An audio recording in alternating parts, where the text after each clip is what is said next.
আপনাদের এই একই বৃন্তে দুইটি কুসুম, কিসের কুসুম? ওটা তোর বাপের কুসুম, কিসের কুসুম?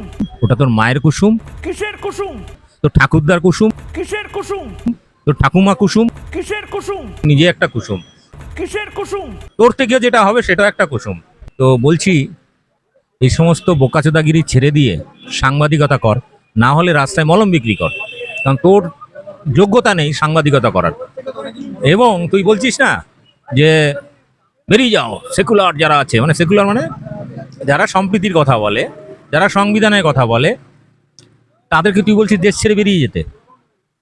তোর যে বাপ মানে ঠাকুরদা অটল বিহারী বাজপেয়ী, সে কি বলেছিল? সেকুলারিজম ছিল, আছে, থাকবে, কারো ক্ষমতা নেই সেকুলারিজম সরানোর। প্রধানমন্ত্রী নরেন্দ্র মোদীও 2014 সালে, এমনকি ইভেন 19 সালেও বলেছিল যে ভারতবর্ষ সেকুলার ছিল, আছে, থাকবে। কোনো পার্টিকুলার ধর্ম দিয়ে অন্য ধর্মের মানুষকে বা অন্য চিন্তার মানুষকে তাড়ানোর ক্ষমতা তোরও নেই, তোর 14 গোষ্ঠীর নেই, তোর যে নতুন বাপেরা হয়েছে তাদেরও নেই। ফলে কুসুম কুসুম যদি করিস তাহলে বলতে হবে ওটা তুই হচ্ছিস, তোর মায়ের কুসুম, তোর বাপের কুসুম, তোর 14 গোষ্ঠীর কুসুম। ফলে বেশি বাড়াবাড়ি করিস না, তোর কুসুমটাকে আমরা ফাটিয়ে দেবো। কিসের কুসুম? ওটা তোর বাপের কুসুম, ওটা তোর মায়ের কুসুম, তোর ঠাকুরদার কুসুম,